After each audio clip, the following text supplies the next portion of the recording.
a été changé en boule de merdasse. Elle glow. Elle glow. Il faut qu'on pète. Alors moi, il m'épate.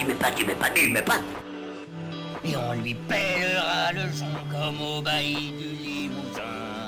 On a rendu un beau matin, on a pendu avec ce tripe.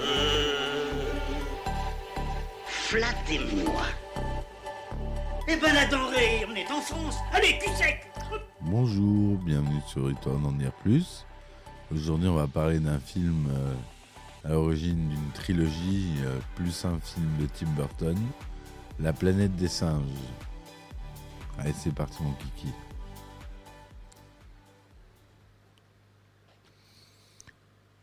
Donc La planète des singes, Planet of the Apes, est un film de science-fiction américain réalisé par Franklin Schaffner et sorti en 1968.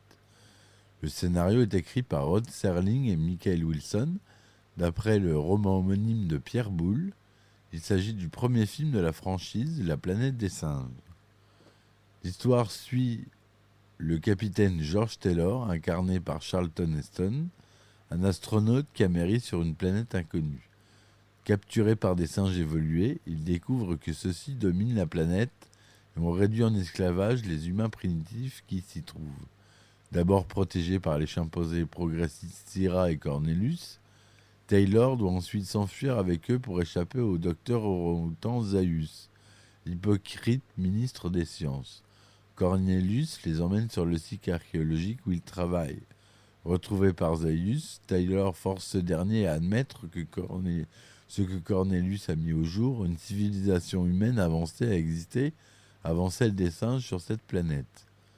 Le producteur Arthur P. Jacobs obtient les droits d'adaptation du roman dès 1963, mais ne parvient pas à convaincre la 20th Century Fox de lancer la production qu'en 1966. Le tournage se déroule de mai 1967 à août 1967, principalement au ranch de la Fox situé à Malibu, à l'ouest de Los Angeles, à la plage de Zuma, également située à Malibu, et dans divers lieux d'Arizona, notamment à lac Powell et à Glen Canyon. La musique du film est composée et dirigée par Jerry Goldsmith. Le film est une satire de l'intolérance et du fanatisme religieux. Il aborde de manière métaphorique le mouvement américain des droits civiques, la domination relative de l'homme sur la nature et la peur des conséquences d'un conflit nucléaire. La planète des singes se révèle un sujet commercial et critique et remporte quelques prix, notamment pour ses maquillages. En 2001, il est inscrit au registre national des enregistrements de la Bibliothèque du Congrès. Son coup de théâtre final a profondément marqué les esprits. Il sort en vidéo dès les années 70, en bobine Super 8, puis au fil des années sur de nombreux autres supports. Il engendre plusieurs produits dérivés et de nombreuses suites.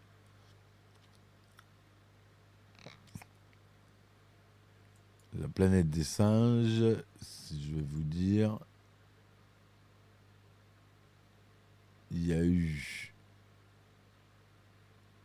Le secret de la planète, 4 films, donc 5 films en tout.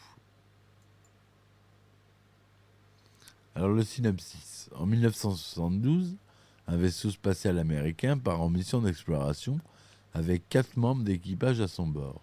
Au terme d'un voyage d'une année, correspondant selon la théorie de la relativité à 2000 années passées sur Terre, le vaisseau amérit le 25 novembre 3978 sur une mystérieuse planète au cœur d'une région désertique. Réveillés par le choc, les astronautes découvrent que leur collègue féminine, Carol Stewart, est morte lors du périple des suites lors d'une fuite d'air de son caisson de survie. Les 3 survivants, le capitaine George Taylor et ses lieutenants, John Landon et Thomas Dodge, gagnent la terre ferme grâce à un canot de sauvetage. Taylor explique à ses hommes qu'ils doivent être sur une planète de l'étoile Bellatrix, dans la constellation d'Orion.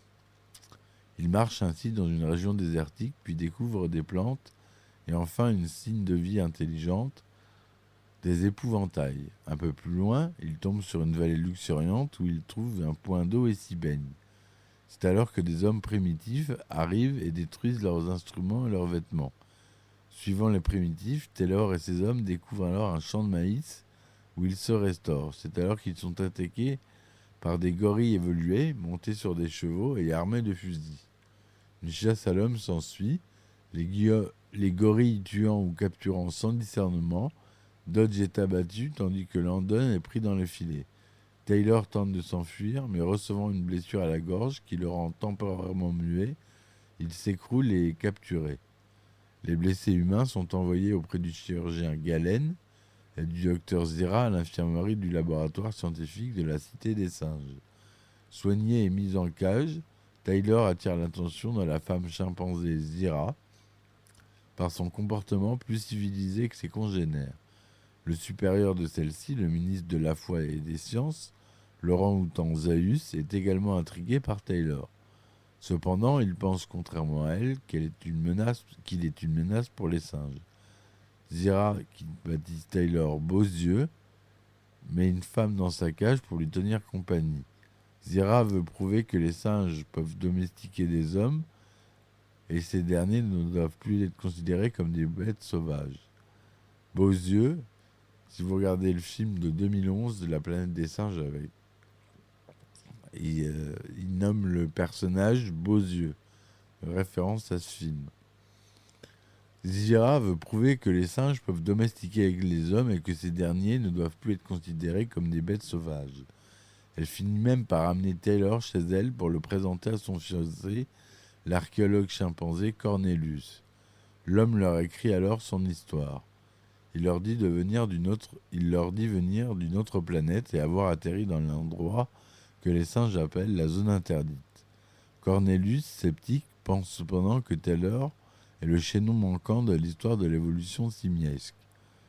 Zaius, toujours méfiant, ordonne la castration de Taylor. L'apprenant, celui-ci assomme Julius, le gardien du laboratoire, et s'enfuit.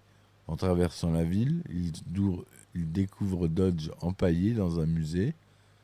Sèmant la panique dans la ville, il est repris mais retrouve sa voix. Julius, pour se venger, le sépare de la femme qui partage sa cage et que Taylor a baptisée Nova. Taylor passe ensuite devant une commission où siègent, en plus du président de l'Académie des sciences, les orang-outans Maximus, commissaire aux affaires animales, et Zaius, qui est ministre de la science. L'accusation est menée par le docteur Honorius, l'adjoint ministre de la justice. Zira et Cornelius sont également présents car Zaius les soupçonne d'avoir modifié Taylor pour lui donner la parole. Taylor raconte à nouveau son histoire mais n'est pas cru. Le tribunal lui permet alors de retrouver Landon, mais Taylor s'aperçoit que ce dernier a subi une trépanation qui l'a rendu stupide. La séance est ensuite levée et Zaius fait venir Taylor dans son bureau.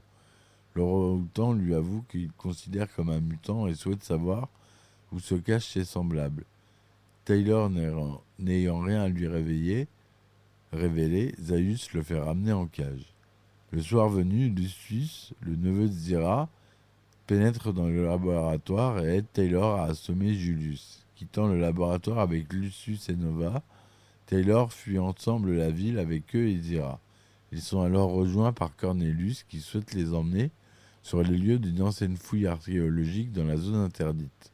En se rendant là-bas, il pourrait prouver sa théorie du chaînon manquant et ainsi se blanchir auprès de la commission.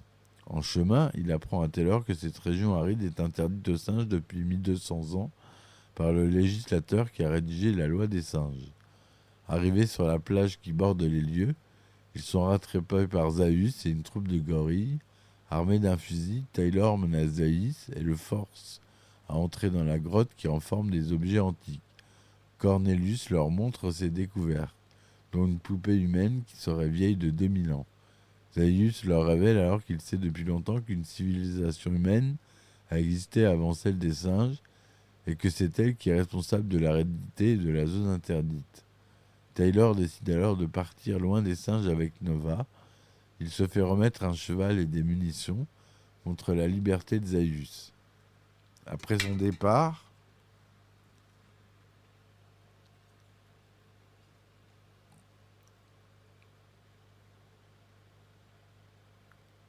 le ministre ordonne que la grotte soit détruite pour faire disparaître les découvertes de Cornelius et Zira. Suivant la plage, Taylor découvre horrifié les vestiges à moitié ensevelis de la Statue de la Liberté, ce qui lui fait prendre conscience que la planète où il a échoué n'est autre que la Terre. Plein de désespoir, Taylor tombe à genoux tout en fustigeant l'humanité pour avoir détruit son propre monde. Donc à la réalisation, on a dit qu'on avait Franklin Gene Schaffner, la musique Jerry Goldsmith. Le budget est de 5 800 000 $. La société de production, c'est Abjack Productions et la 20th Century Fox, comme la distribution. Il a été tourné en anglais, en couleur 35 mm, 2/39e, son stéréo, 4 pistes. Il dure 112 minutes. Il est sorti aux États-Unis le 8 février 1968 en première, puis le 3 avril en sortie officielle et le 25 avril 1968 en France. On a Charlton Heston qui joue George Taylor, Roddy McDowall qui joue Cornelius, Kim Hunter qui joue Zira,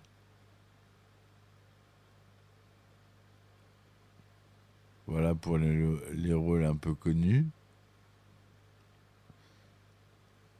En 1963, le publicitaire américain Arthur P. Jacob décide de se lancer dans la production cinématographique en fondant la société Abjack.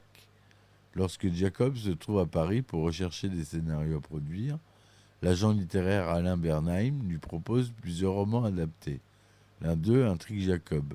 Il s'agit de La planète de singes de Pierre Boulle. Il en achète donc immédiatement les droits d'adaptation pour le cinéma.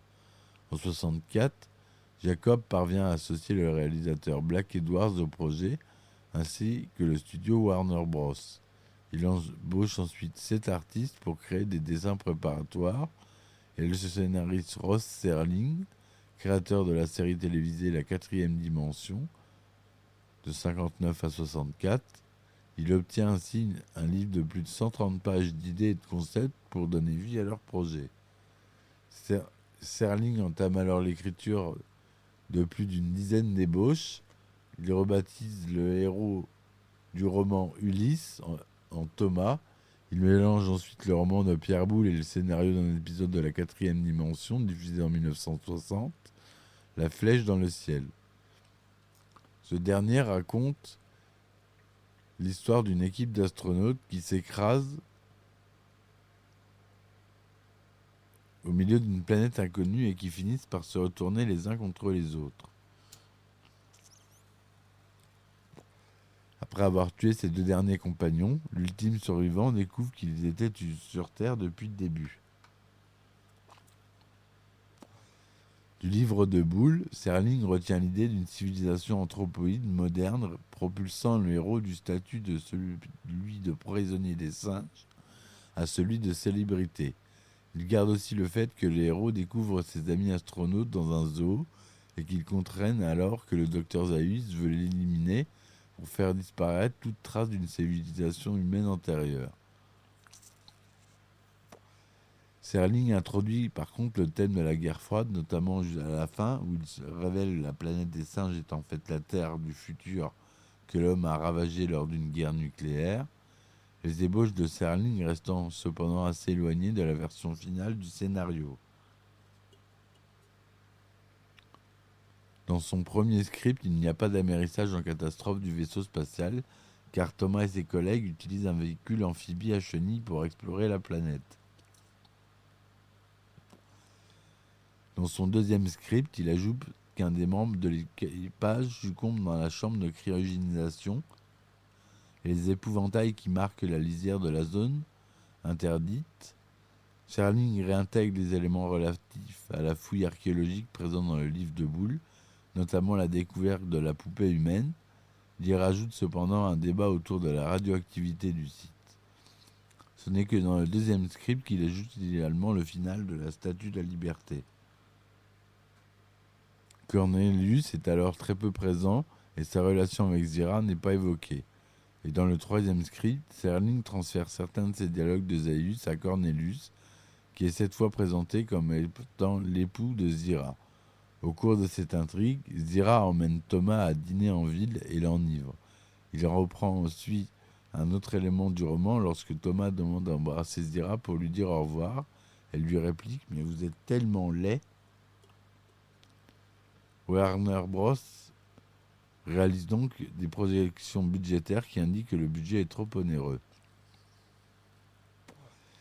Jacob accepte ainsi de revoir le budget à la baisse. Frustré par ce revirement, le réalisateur Black Edwards quitte le projet. Et comme la Warner Bros. N'est liée qu'à Edwards, Jacob se retrouve alors également sans studio. Il se tourne alors vers d'autres studios, mais sans succès. À l'MGN, faute de convaincre les décideurs, il noue un partenariat avec Mort Abrahams, le producteur de la série des agents très spéciaux de 64 à 68. En juin 65, Arthur P. Jacobs se met en quête d'un acteur de premier plan pour faire parler du projet. Il contacte ainsi Marlon Brando, Burt Lancaster, Paul Newman, Rock Hudson, Jack Lemmon et Charles Denton. Seul ce dernier est intéressé. Il trouve le concept fascinant. Il propose même à Jacobs un réalisateur, Franklin Schaffner. Celui-ci a également travaillé pour la télévision et a même réalisé des documentaires sur la Maison Blanche en collaboration avec Jackie Kennedy. Il a également dirigé Heston dans le film d'aventure Les Seigneurs de la Guerre en 1965. Schaffner accepte de participer au projet même s'il est convaincu qu'il ne se fera jamais. Jacobs obtient également l'accord de l'acteur Edward J. Robinson pour jouer le rôle du docteur Zaius. Épuisé par la rédaction de plus de 30 scripts, Rod Serling quitte le projet fin 65. Il est remplacé par Charles Eastman, mais celui-ci est remercié après l'écriture de son premier script d'une trentaine de pages, faisant la part belle à des dialogues d'astronautes, utilisant un dialogue inintelligible de science-fiction. Jacob et Schaffner se tournent alors vers le scénariste Michael Wilson. Ce dernier renomme le personnage principal George Taylor et en fait un misanthrope. Il rédige une nouvelle version du scénario qui transforme l'arrivée des astronautes en un amérissage forcé et la société futuriste des singes en un état pré-industriel où les singes montent à cheval et tirent à la carabine. La version de Wilson met en scène plus d'action tout en réduisant les coûts de production. Il n'y a donc plus que 3 grands ensembles de scènes, le début avec l'encerclement des astronautes par le bataillon de singes, le milieu dans la cité et la fin sur le site des fouilles archéologiques. Début 66, Arthur P. Jacob propose le projet à Richard D. Zanuck, directeur de production à la 20th Century Fox, avec qui il produit le film musical L'extravagant Dr. Dolittle en 67. Bien que lui-même captivé par le concept, Zanuck n'est alors pas convaincu que le public prendra au sérieux que des personnages anthropoïdes doués de parole. Le producteur accepte cependant de financer un test pour aborder le concept. Ainsi, en mars 66, pour $5,000, Schaffner réalise une scène de 5 minutes avec Charlton Heston, Edward J. Robinson en Zaius, James Brolin en Cornelius et le mannequin Linda Harrison, la nouvelle compagne de Zanuck, en Zira. Le maquillage des singes sont alors réalisés par Ben Nye, le chef du département maquillage de la Fox. Le test est convaincant, mais Zanuck reste encore sceptique. À l'été 66, le film de science-fiction Le Voyage Fantastique, produit par la Fox, remporte un franc succès commercial et critique. Jacob pousse alors la Zanuck à donner son feu vert à la planète des singes en lui faisant miroiter qu'il aura un succès comparable. Zanuck finit par céder et lance la production du film.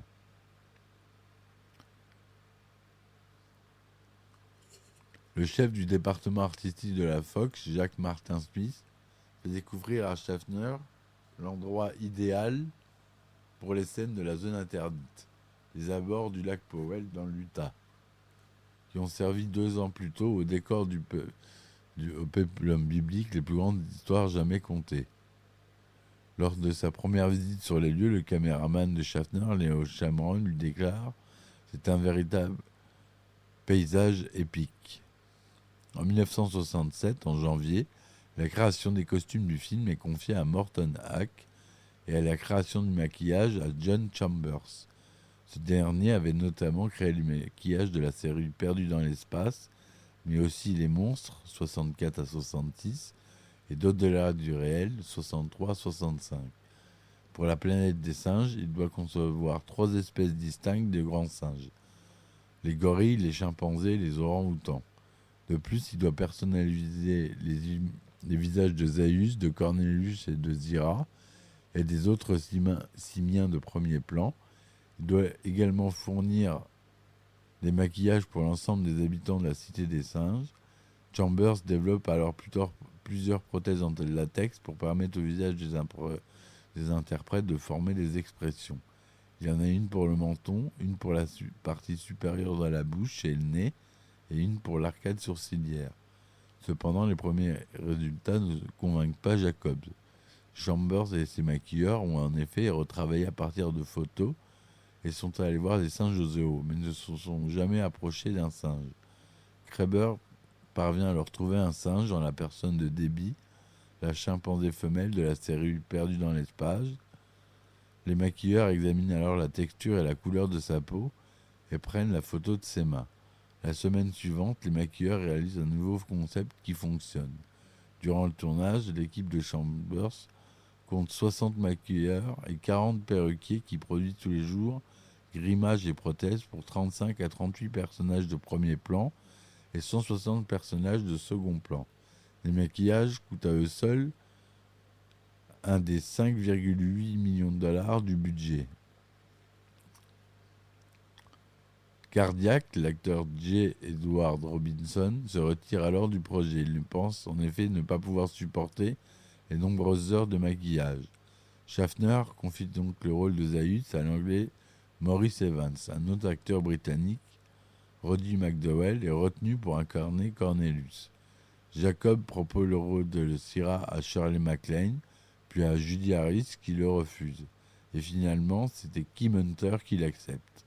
Face aux responsables de la Fox qui ne comprennent pas pourquoi il engage des interprètes confirmés pour interpréter des singes, selon Kreber, de simples cascadeurs suffiraient, Schaffner leur affirme « Il faut des acteurs véritablement doués qui puissent projeter des émotions. » Le rôle muet de Noah est confié à Linda Harrison, la compagne du producteur Richard D. Zanuck. Le tournage débute le 21 mai 1967. La scène d'exploration dans la région du lac Powell en Arizona par les astronautes sont les premières tournées en décor naturel. Le superviseur artistique William Kreber indique d'ailleurs que vous pouviez parcourir des kilomètres et il n'y avait rien qui poussait. C'était donc le cadre parfait. Ces scènes sont particulièrement difficiles pour les comédiens et les techniciens à cause des températures qui frôlent les 38 degrés Celsius. Jeff Burton, qui interprète l'astronaute Dodge, s'évanouit même à cause de la chaleur. Les autres scènes en terrain désertique sont également tournées en Arizona, près du Glen Canyon, du fleuve Colorado et de la ville de Page. Après plusieurs jours de tournage, le producteur Mort Abrahams demande au réalisateur pourquoi ils sont toujours dans le désert à tourner des scènes d'introduction. Schaffner lui répond qu'il veut faire ressentir aux spectateurs sur la durée l'épreuve endurée par les astronautes pour donner le ton au film. La partie de la chasse aux humaines organisée par les gorilles est minutieusement préparée par le réalisateur Franklin Schaffner, qui souhaite faire de cette scène un des grands chocs cinématographiques de l'époque.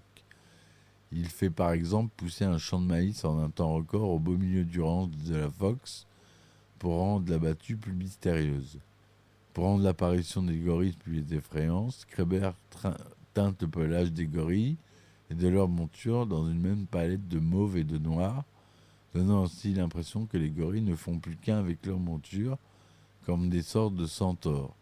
De plus, pour rendre plus effrayant les chaînes du ranch de la Fox, Kreber demande alors que tout soit tourné à contre-jour, afin qu'on ne voit pas les arbres verts mais presque noirs. Le 13 juin, alors que doit être tournée la scène où Taylor doit retrouver la parole après avoir été rendu muet, Charlton Heston se réveille avec une angine. Malgré cela, il parvient à tourner la scène. Il indique d'ailleurs, comme il s'agit de la première scène où nous entendons Taylor après sa blessure à la gorge, le cri rauque que j'ai pu produire était idéal. D'une manière générale, le tournage n'était pas reposant pour l'acteur. Le même jour, il reçoit des coups de tuyau d'arrosage le laissant dégoulinant d'eau. Le 21 juin, lors de la scène du procès, il est malmené par un gorille qui le ligature et le tient attaché. Le 29 juin, il passe la journée à courir pieds nus au sein de la Cité des Singes. Le 19 juillet, il reçoit des torrents d'eau dans une capsule spatiale censée sombrer. Le même jour, il note dans son journal « Je réalise qu'il n'y a aucune guerre de scène dans ce satané film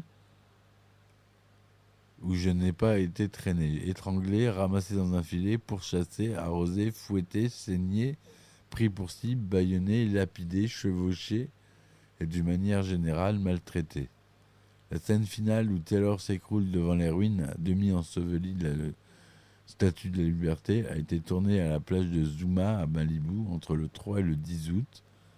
Seules la tête et le torse de la statue sont construites sur les lieux.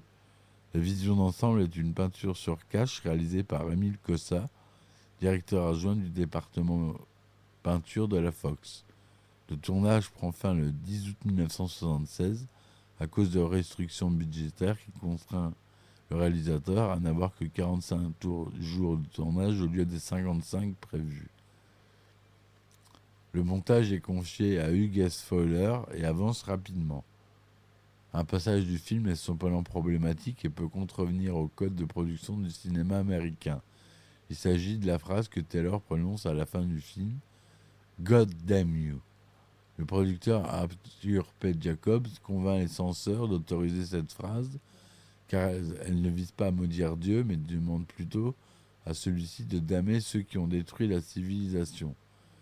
Le montage est terminé dès l'automne 1967. Le producteur Richard Zanuck, même s'il soutient le film, a un doute sur la réaction du public. Il craint que les spectateurs se mettent à rire en entendant que les singes parlaient.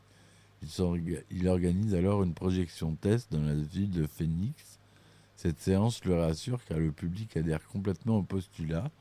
Il déclare d'ailleurs que c'est à cet instant seulement que nous avons compris.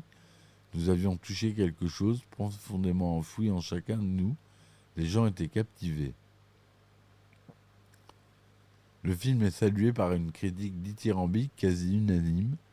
Elle voit en ce film de science-fiction sérieuse et adulte, à l'instar du film sorti le même jour, 2001, l'Odyssée de l'espace, est loin des feuilletons du type de Flash Gordon, de 54 à 55. Dans la revue Life, Richard Schickel écrit que La planète des singes est l'un des meilleurs films américains que j'ai vus jusque-là cette année. C'est une œuvre consciente et enthousiasmée par ses propres possibilités. Même la critique acerbe Pauline Kael de The New Yorker adore le film et elle écrit que c'est l'un des meilleurs opus de science-fiction à n'avoir jamais été produit par Hollywood. Kael, d'habitude très critique avec Charlton Heston, loue la prestation de l'acteur. C'est l'archétype de ce qui fait que les Américains gagnent. Il représente la puissance américaine. Il incarne le mythe de la star du cinéma à un point que ça en devient absurde. C'est le parfait Adam américain. Le scénariste Michael Wilson dit d'ailleurs que le personnage de Taylor est un second Adam qui devient l'unique espoir de survie d'une espèce qu'il méprise. Il a même proposé au producteur Arthur P. Jacobs de rebaptiser le film Notre second Adam ou Adam 2. Le Planète des singes est un succès commercial avec 32 589 000 $ de recettes en Amérique du Nord pour un budget de 5 800 000 $. En France, 1 715 000 entrées. Il est loin derrière 2001, l'Odyssée de l'espace, mais devant Barbarella. Et il obtient de nombreuses récompenses. Par exemple, pour les maquillages, en 1968, il reçoit 69 un Oscar d'honneur. Voilà. Donc, c'est ce film qui a donné la suite de cette franchise, composée de films, de livres, de séries télévisées, de bandes dessinées. Tout ça à l'origine du roman du français Pierre Boulle, La planète des singes, écrit en 1963.